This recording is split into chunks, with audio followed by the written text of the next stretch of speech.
As Adam mentioned, we're in Leviticus 19 and Leviticus 18, 19, and 20. I kind of clump those all together because after talking a lot about the sacrificial system and things like that, then these three chapters focus on moral and ethical laws. And it starts off in chapter 18 talking about some rather disturbing subjects related to sexual relations and things that are prohibited, incest, bestiality, homosexuality. In chapter 19, we talked quite a bit about the second greatest commandment, love your neighbor as yourself. And Jesus said it was the second greatest commandment. And he said the entire law and the prophets, the whole Old Testament hangs on the two greatest commandments, love God with our whole heart, soul, mind, and strength, and love our neighbor ourselves. So I think as we're looking at all these rules and directions from God, let's remember that all hangs on loving God and loving others as we love ourselves, all these specific directions here. This is what ties them all together. This was what's behind all of it. So a lot about love. Also, one of the things I appreciated was where God says, when you enter the land of Canaan and you sow your fields and your grapevines, you leave some left over. You don't harvest everything. You leave some behind for the poor and for the resident alien. That God, you think, well, God only cares about the Jews. Well, no, he didn't. He was concerned for the other people. He was concerned for the people who were aliens there. He was concerned for the poor, and he wanted his people to show the same love and concern, not just be looking out for themselves and their family, but be looking out for other people, because that's the heart of God. So I appreciate seeing that in there. Now, just the background for Leviticus, as we mentioned before, the Jews spend 40 years wandering in the wilderness between the time they leave Egypt and the time they enter Canaan. And Leviticus is at the beginning, at the front end of this 40 years as the Israelites are camped at Mount Sinai. So they're going to spend another 38, 39 years wandering the wilderness before they enter into Canaan. But God is telling them even now what it's going to be like when they enter Canaan and what they need to be prepared for. And he's telling them here, don't behave like the Canaanites. They are corrupt, they're wicked, they're evil, they're involved in all kinds of depravity. And after all, that's exactly what God had told Abraham over 400 years beforehand. And God had told Abraham when he was still in Canaan, he said, your descendants are going to inherit this land. After you're dead, they're going to spend 400 years serving in another land, and then they're going to come back here because the sin of the Amorites is not yet filled up. So the idea is that the people living in that land were going to sink into the absolute depths of depravity, and that's the time when God was going to bring his people into the land and is also going to drive the inhabitants out because of their ungodliness. So God is concerned about the depravity of the people, but he also says at the same time that the aliens who decide to live peacefully among the Jews, that he wants them to be looking out for them too. So you see the punishing hand of God, but also the loving and compassionate hand of God too in this story. So a couple things as we're reading through Leviticus, I want us to always have on the back of our mind, in addition to the story. One of them is, what do we learn about the character of God? What does this command or instruction tell us about the nature of God, who God is? That's the first thing. Now, I believe a lot of spiritual illnesses and maladies have at their root, people have a completely distorted view of God. Either they view God as the great enabler, or they view God as somebody who doesn't care about them or is punishing them and has exacting unreasonable requirements, or just a great killjoy, right, trying to ruin all their fun. There's a lot of spiritual problems have their root of not understanding the nature and character of God. But he is a loving God. He's looking out for us, and he wants all people to be saved. He loves everyone. He wants everyone to be saved. But there's also the other side of God too, is that he calls people to repent, and he punishes those who don't repent. So it's one thing is, what do we see about the character of God in these commands? And the other thing is, what do we learn about the nature of the Canaanites, the people who were living in this land and whose sin was now about to reach full measure. So what were they like? Because God is warning his people, don't become like them. Don't pick up their habits. Don't live like them. So in Leviticus 19, we're not going to read every single verse here, but we will focus on certain ones. The rest of Leviticus 19. Start by reading verses 23 to 25. It says, when you come into the land the Lord your God gives you, and have planted all kinds of trees for food, then you shall cleanse its impurity. 3 years its fruit shall be impure to you. It shall not be eaten. But in the 4th year all the fruit shall be holy, a praise to the Lord. Then in the 5th year you may eat its fruit, that it may yield to you its increase. I am the Lord your God. So how bad was the land? The land was so bad. The people were so wicked that God says, when you plant trees there, this land is so wicked, so evil, don't even eat the fruit. For the first 3 years, don't even eat the fruit. Just let it fall off the tree and rot. Basically, that's how bad the land is. The 4th year, it'll be holy. And then in the 5th year, you can start eating the fruit of the trees. So it's just emphasizing how bad things were in the land of Canaan before the people came there. Now, there's some interesting little, when we're reading through Leviticus, we end up going down some paths that I would never choose to go down on my own, but here we are. So let's take a look at this. Verse 26. You shall not eat upon the mountains, nor divine for omens, nor watch birds for omens. You shall not shave around the sides of your head, nor shall you disfigure the edges of your beard. You shall not make any gashing on your bodies for the dead, nor tattoo any marks on you. I am the Lord your God. Do not defile your daughter to cause her to commit fornication, lest the land fall into fornication and the land become full of lawlessness. You shall keep my Sabbaths and reverence my holy things. I am the Lord. You shall not follow ventriloquists, nor attach yourselves to enchanters to be defiled by them. I am the Lord your God. So a couple things may have struck out to you there. One of the things that struck out that hit me was it says, don't follow ventriloquists. Now, when I think of ventriloquist, I don't know what you think of. I think of the man who sits there with a puppet and he's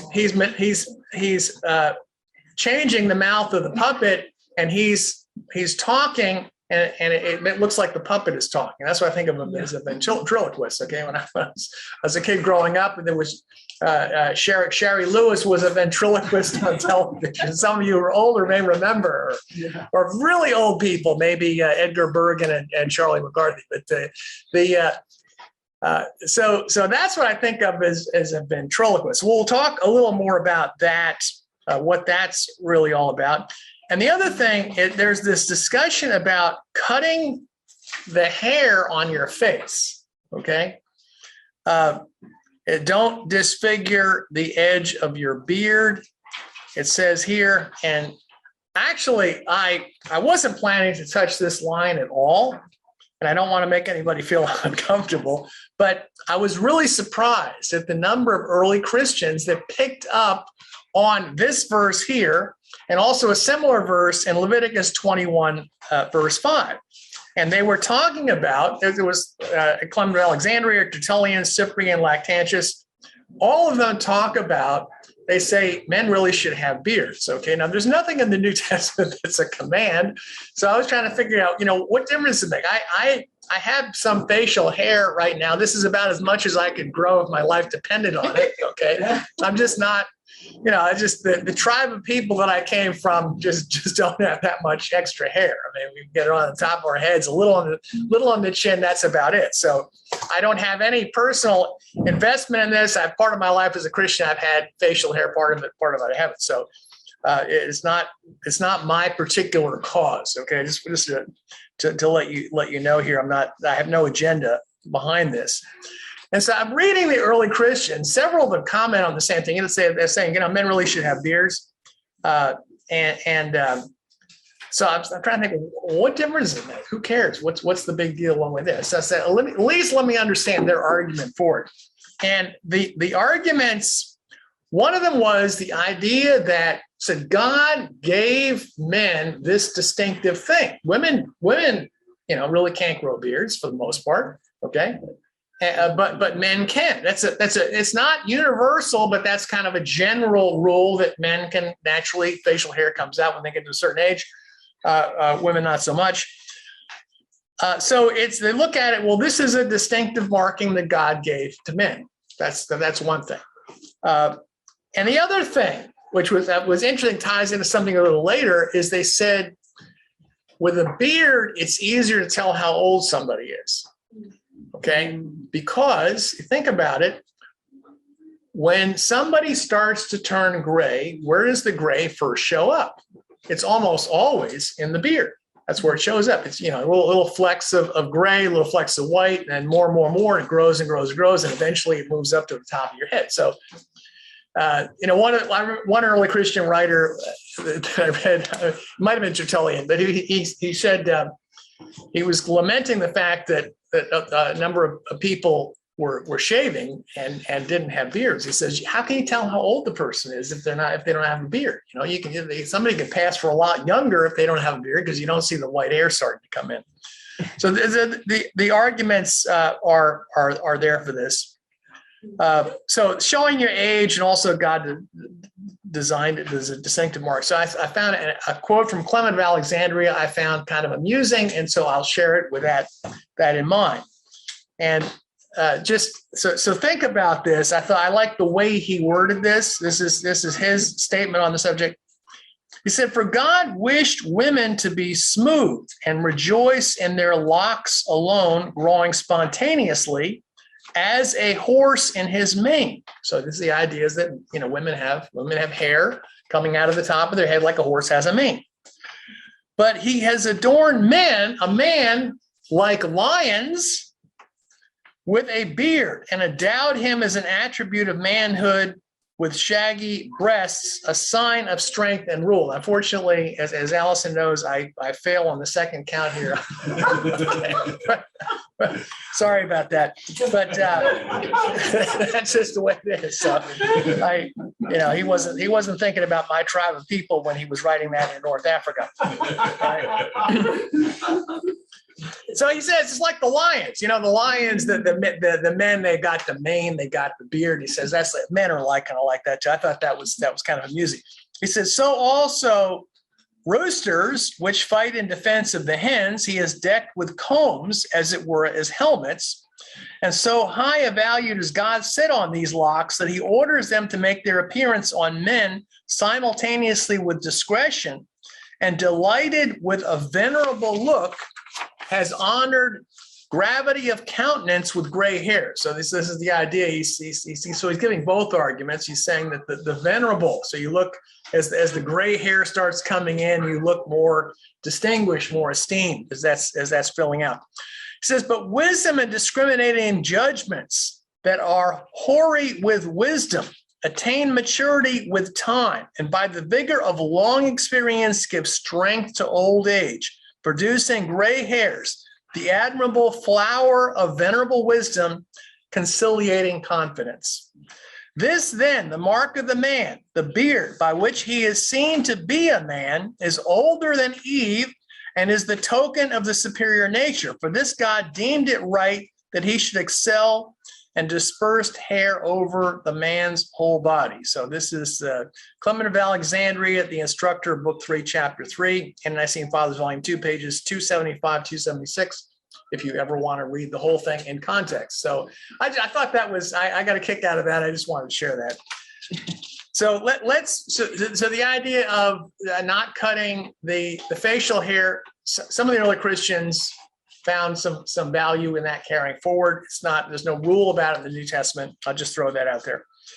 Now, the thing I mentioned about the ventriloquist, and I think of ventriloquist as somebody who is a man or woman with a puppet who's talking.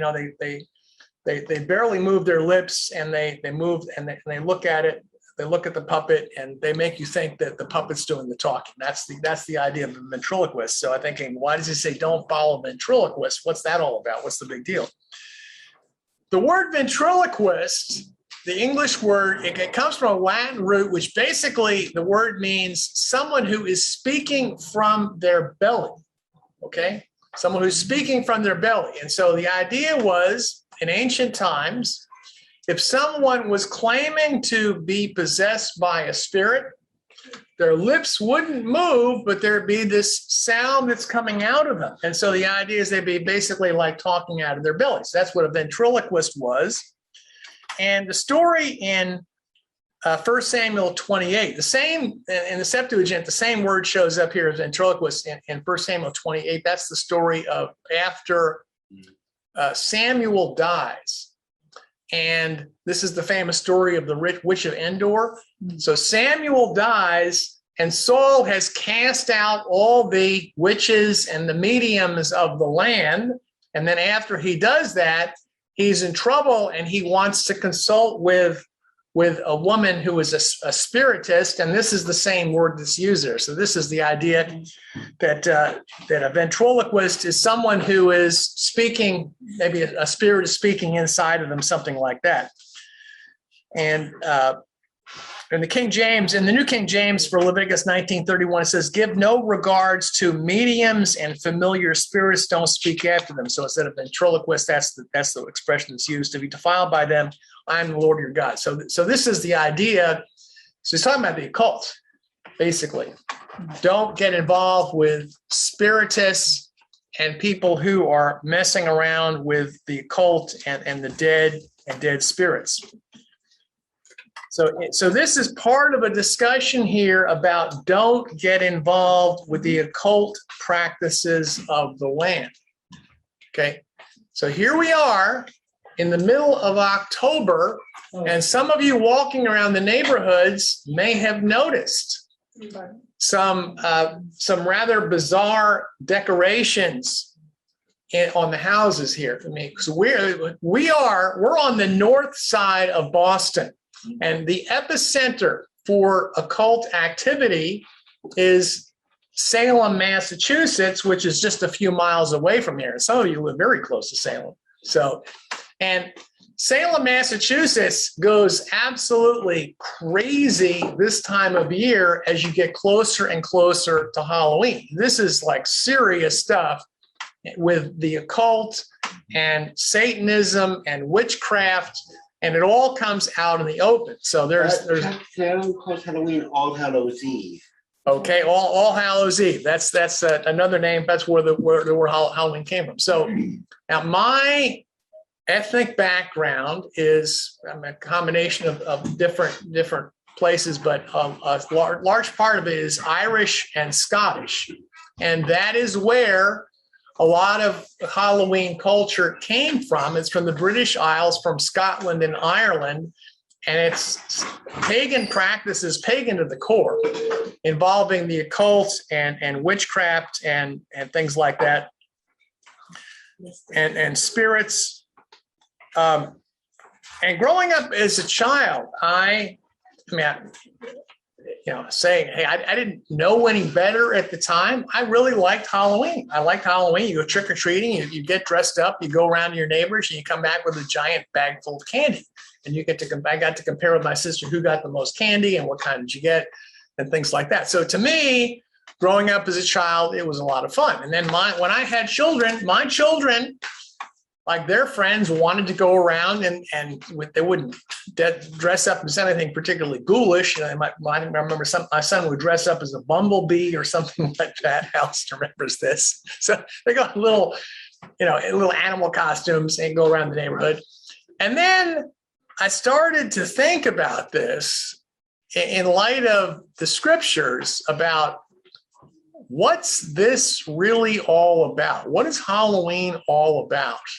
And even though I grew up with it, it was part of my culture growing up. I enjoyed it as a kid, and I thought, this is really dark. This is evil. This is touching on the occult.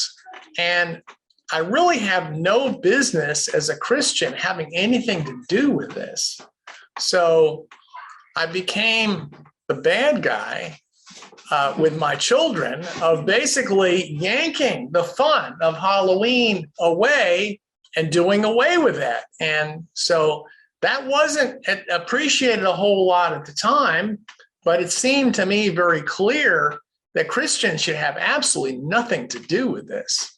And as I walk around the neighborhoods here in Massachusetts, I mean, I'll tell you, there's some people that go way, way over the top with some very dark and scary and bizarre decorations in my own neighborhood. Gigantic skeletons and ghosts and witches, and I mean, there's a cackling sound in my neighborhood that somebody's got a witch recording that goes off all night long whenever a squirrel runs across the yard or something happens like that, because a motion detector tied into it.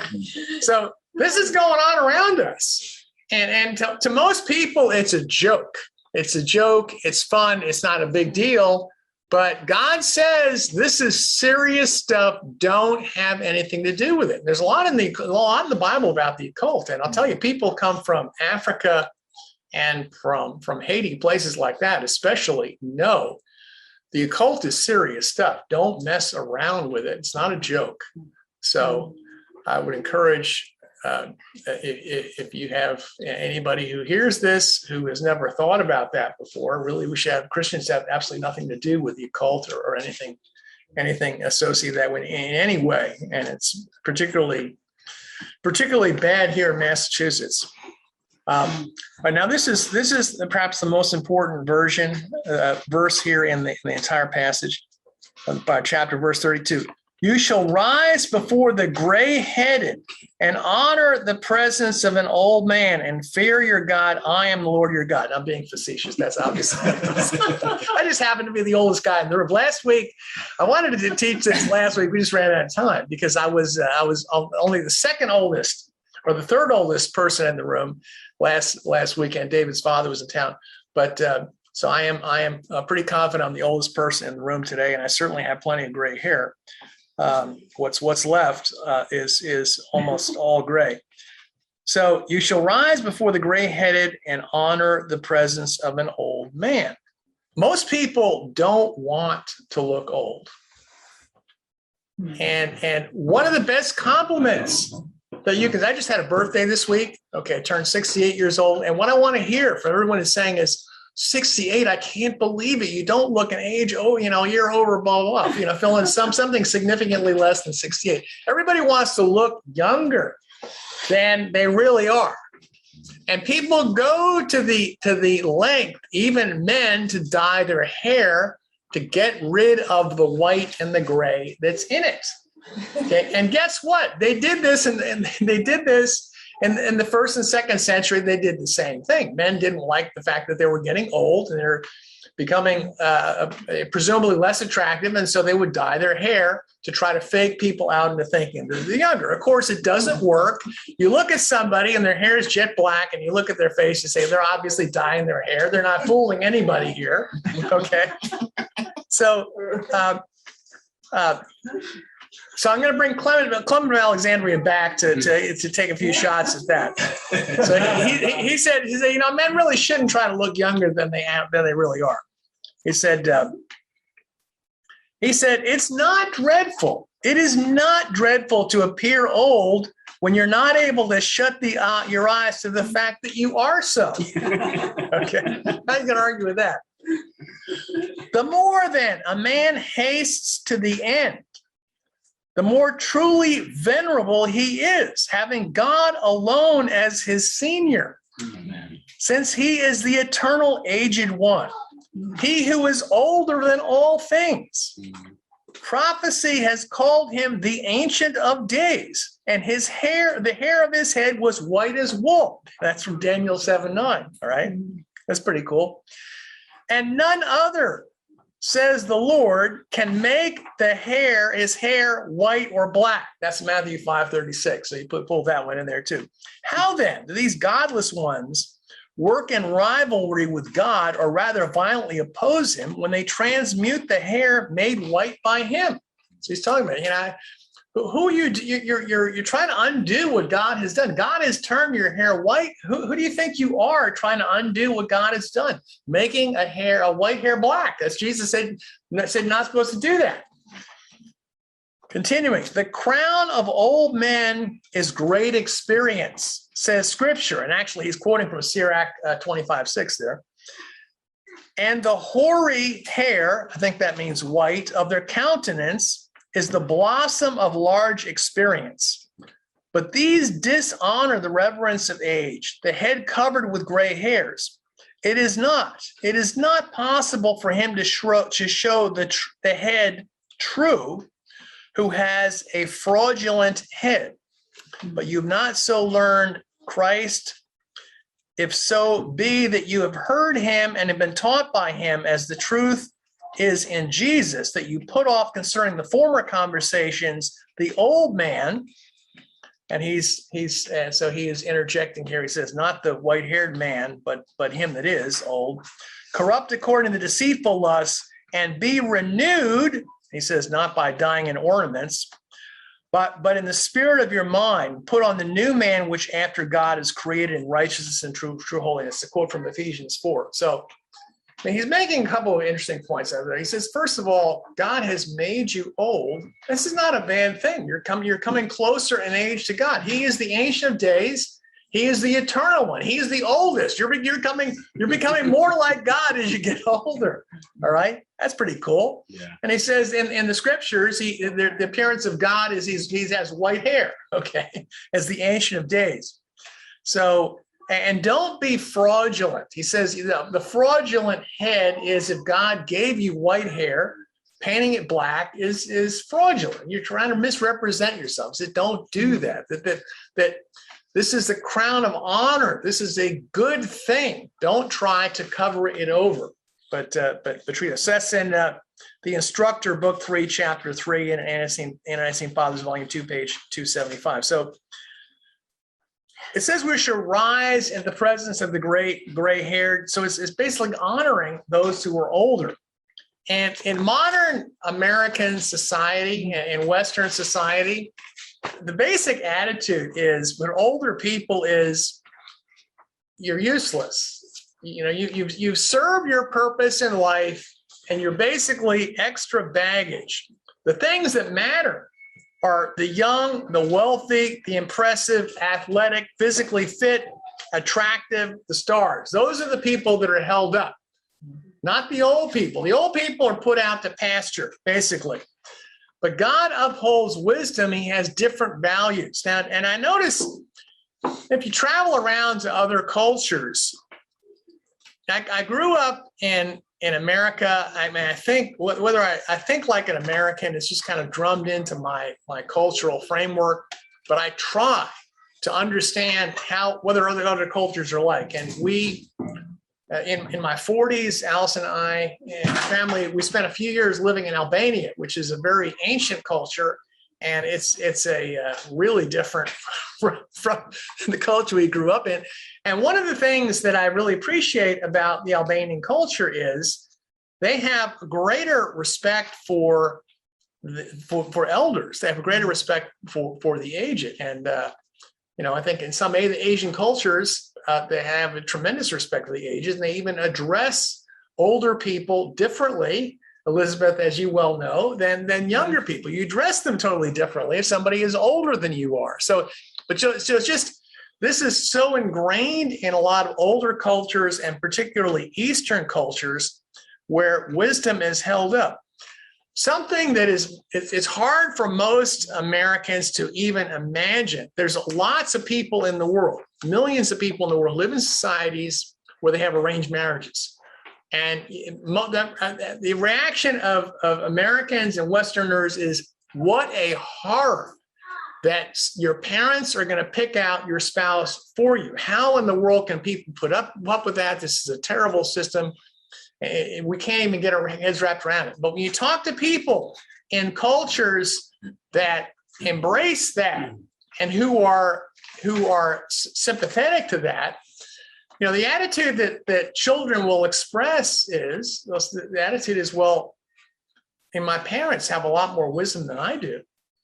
And certainly they would make a better decision than I would. And they're looking out for my best interests. And boy, is that, nobody in this culture would ever say something like that. But it's a different mindset. And to realize, wow, our culture has swung way off to one extreme. But this, I'm not saying we need to go back to arranged marriages, but the whole idea of respecting and looking up to and honoring and valuing the wisdom of those who are older as trusted advisors. This is what it says in the Bible that we need to have. I think of the story, the famous story after Solomon. Let's turn to 1 Kings chapter 12, or be in 3 Kingdoms if you have a Bible based on the Septuagint. This is a classic example of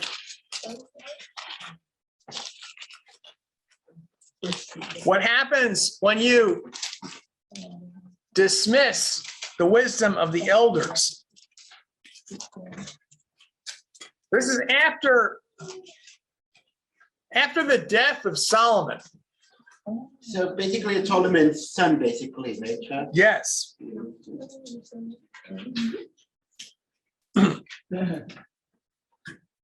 So this is after the death of Solomon. Rehoboam is his son. Let's pick up verse 5. Then King Rehoboam consulted the elders who stood before his father Solomon while he had lived and said, "How do you advise me to answer these people?"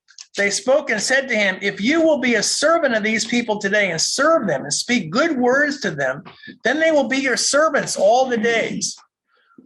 But he rejected the advice of the elders and consulted the young men who'd grown up with him and stood in his presence. And he said to them, "What advice do you give?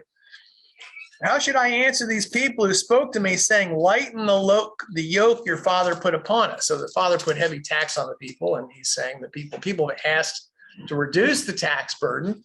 He says, "What do you say, my young friends who grew up with me?" Verse 9. Then these same young men said to him, "Here is how you should speak to this people who spoke to you, saying, 'Your father made our yoke heavy, but may you make it lighter on us.' Thus respond to them, saying, 'Being from the loins of my father, my meanness will be more burdensome. Now, whereas my father has put a heavy yoke on you, I will add to your yoke. Whereas my father chastised you with whips, I will discipline you with scorpions.'" So all the people came to the king Rehoboam the third day as the king had directed, saying, "Come back to me on the third day." The king answered the people harshly, for Rehoboam rejected the advice the elders offered to him.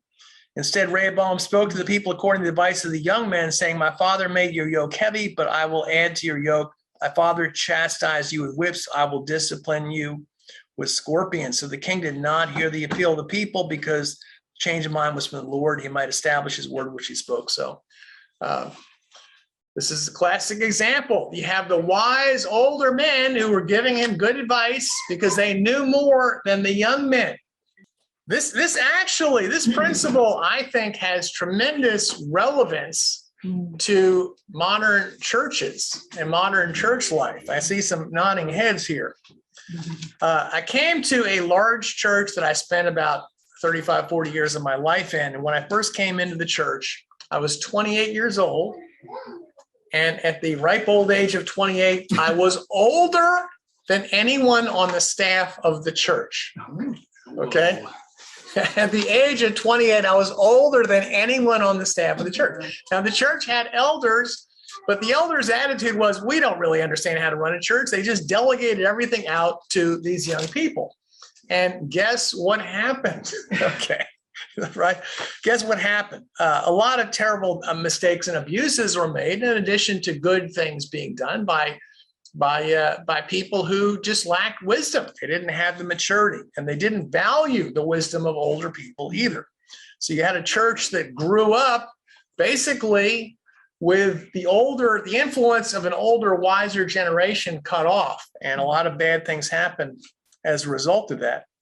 And even today, every once in a while, people will come up to me and they'll say, well, this church leader is doing this or said this or has adopted such and such a policy. And one of the questions that I'll ask them is say, how old is the person leading the church? Okay. Right.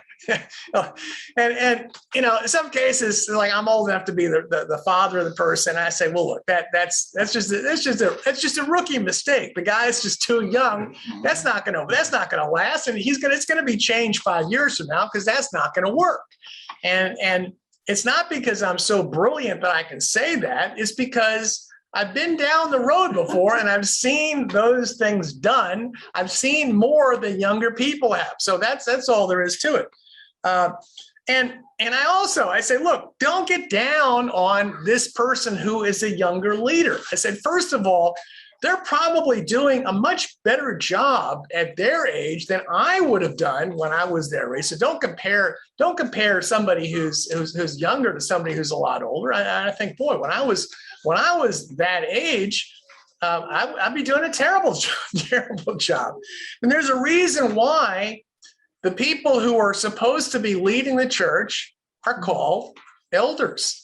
What's the first requirement of an elder? You got to be old. Okay, that's number one requirement. You have to have age. You got to have maturity. So you don't want a young convert.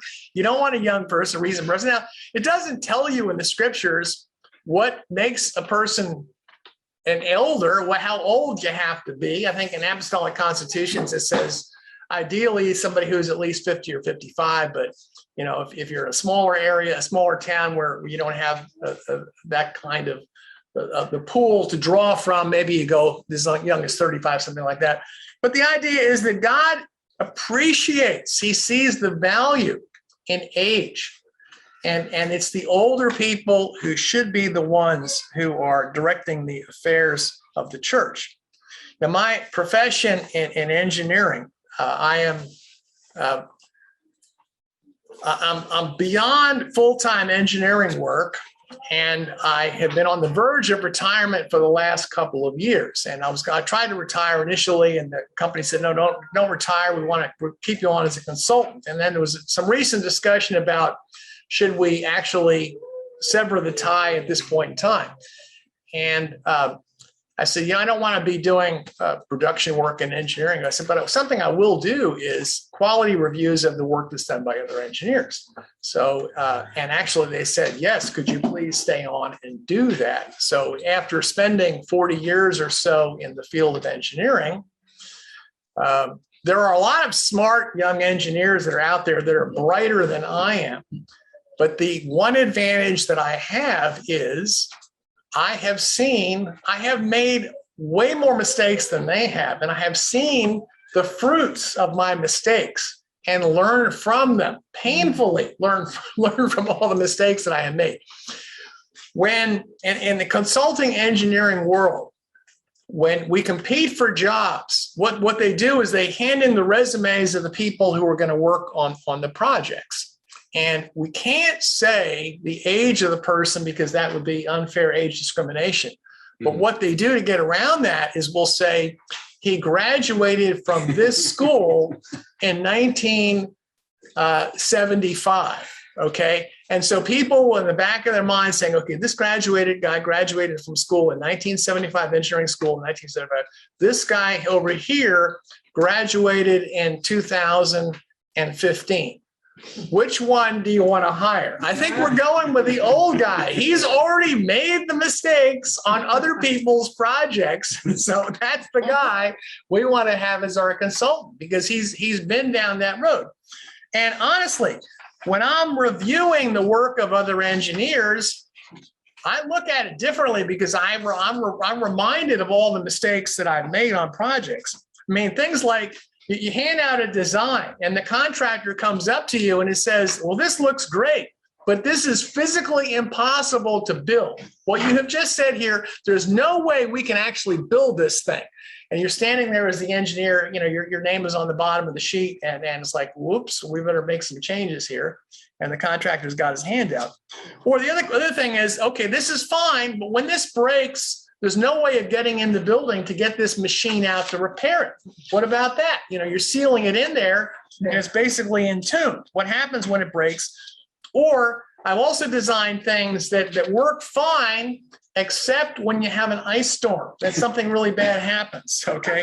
Or when you have a power failure, or when you have an ice storm and a power failure at the same time, or local flooding. Is basically, especially in New England, any disastrous thing that can happen, it's going to happen at the worst possible time, where somebody's going to close a valve that's not supposed to, or there's going to be some malfunction. So when that happens, is everything going to completely blow up, or what's going to happen? So you have to have, so just because I've been down the road and I have had to pick up the pieces of my own mistakes and pick up the pieces of mistakes of other engineers, I think of things that younger engineers wouldn't, just because I've been down the road.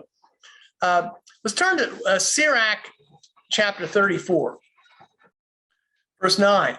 A man who has traveled about knows many things. Now, if this is just, Sirach is in Catholic and Orthodox Bibles. You've had old King James Bible, it's in there. A lot of modern Protestant Bibles don't have it, but verse 9, the man who has traveled about knows many things, and a man with much experience will speak with understanding. A man who has not been tested knows little, but he who has traveled about increases his astuteness. I have seen many things in my travels, and my understanding is more than I can express in words.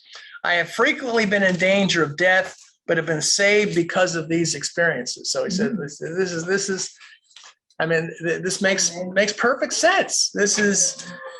We gain from experience. This is the benefit of travel, the benefit of reading history, the benefit of living longer years of life and being in different church experiences is you learn something from that. And I see, recently in the news, one of the biggest things was the fall of Afghanistan, where the United States government had been in Afghanistan for 20-something years.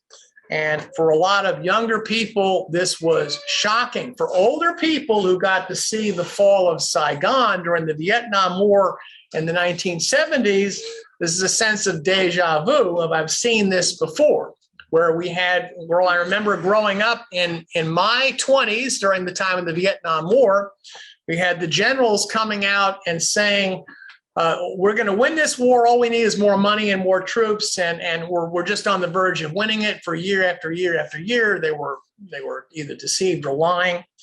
And they were exaggerating how well equipped the Allies were. There was massive corruption going on, and there was a prompt collapse and a complete disaster for those who were left behind. It's the same script played out beforehand.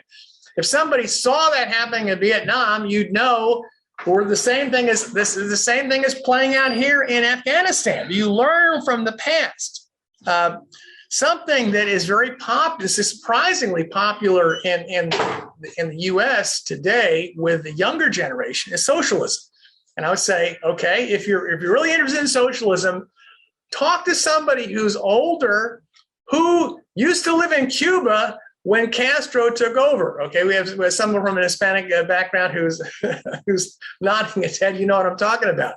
Okay, or talk to somebody who was in Argentina and got to see what happens under socialism, or talk to somebody who lived in Ukraine or Russia or Eastern Europe and can tell you what that was like. Because if you have experience on the ground, somebody who's older, who's been through it, you can avoid mistakes of something that sounds really good. And that doesn't matter whether it's in economics or in church or anything else. Same thing with investing money. Young people who are young and who are involved in the investment world, their framework is buy stocks, they always go up. Okay. Or buy real estate. You can't lose. It always goes up. And basically, over the last, 20 years or so in Massachusetts, that's probably been the case. And in the stock market, that's more or less been the case with a couple of breaks in the action. However, if you look back over history, somebody who's a lot older will shake their head and say, no, it doesn't always go up. Sometimes it goes down, and sometimes it goes down for a long time. You just aren't old enough to have seen that happen.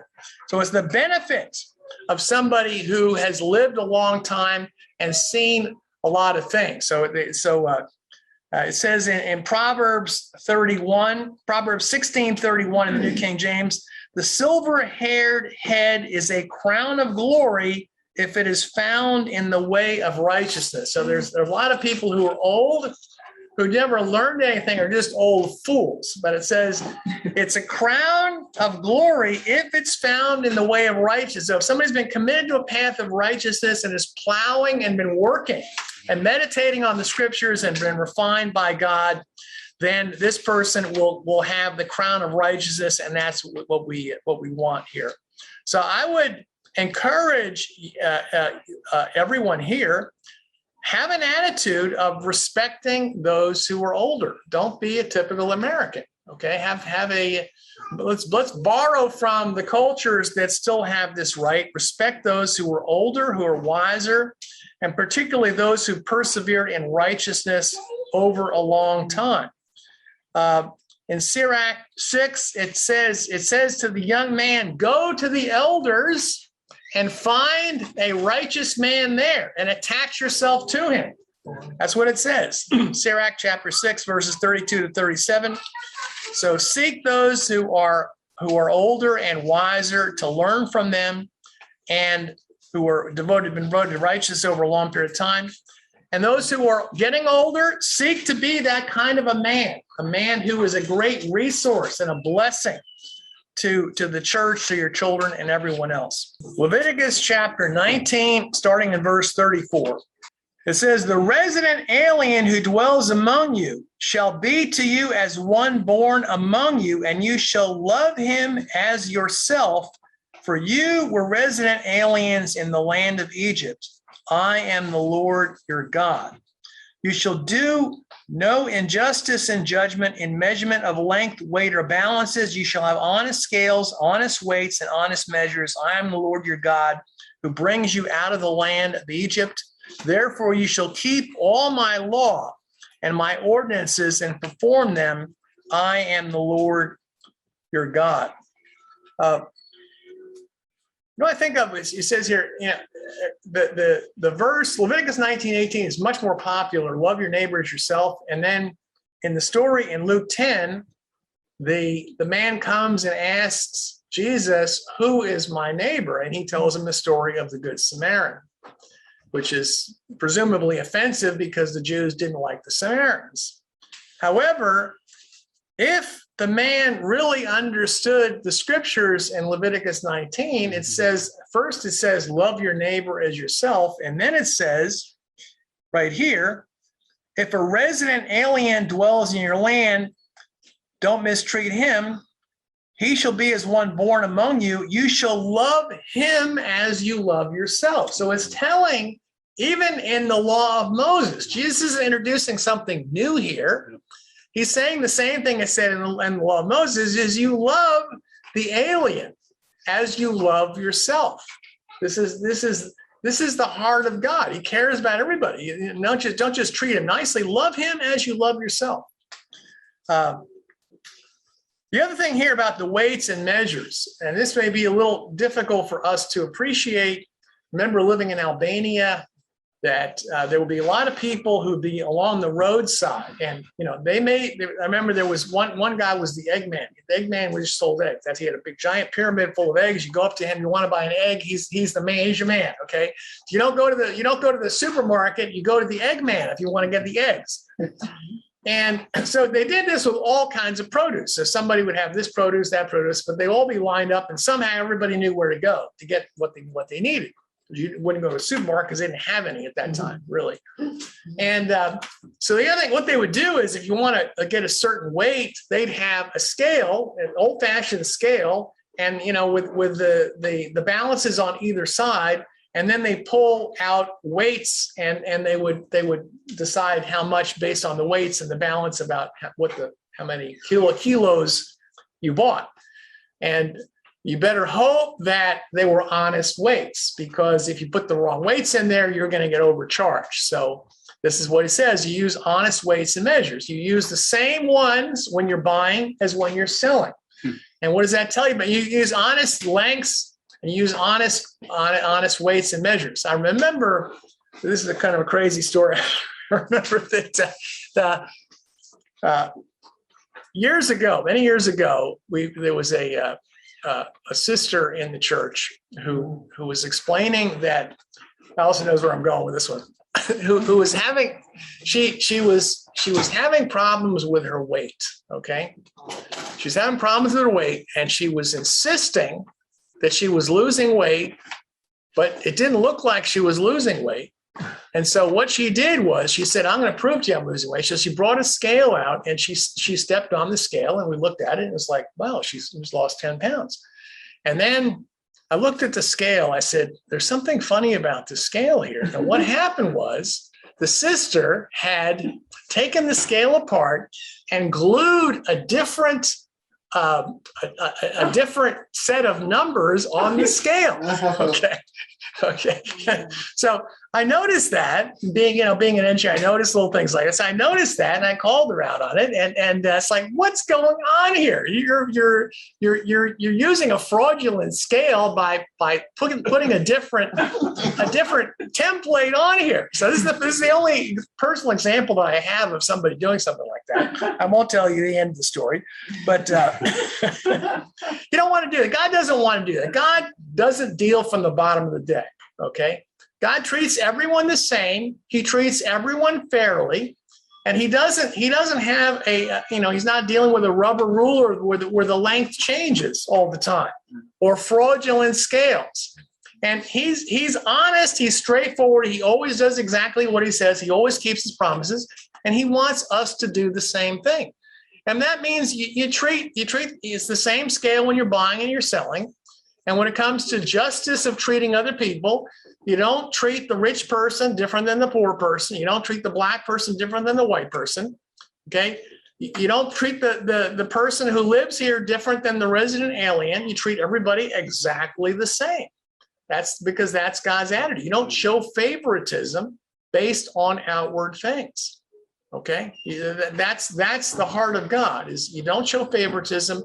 You're honest. You're the same with everybody. There's not one set of justice for conservatives and another one for progressives. It should be the same set of justice and truth for everybody, because that's how God is. God doesn't believe in perverting or distorting the truth and justice. I mean, this is the essence of justice here, is dealing with truth and not showing any kind of favoritism, not slighting things based on how you want them to go. Mm-hmm. So we'll stop there for today, finish chapter 19, and hopefully gives you a deeper appreciation for the nature of God, that God loves everybody. He's looking out for everybody, and he wants us to respect those who are older. He wants us to seek and respect wisdom. And he is the wisest one of all, and he's the oldest one of all. Amen.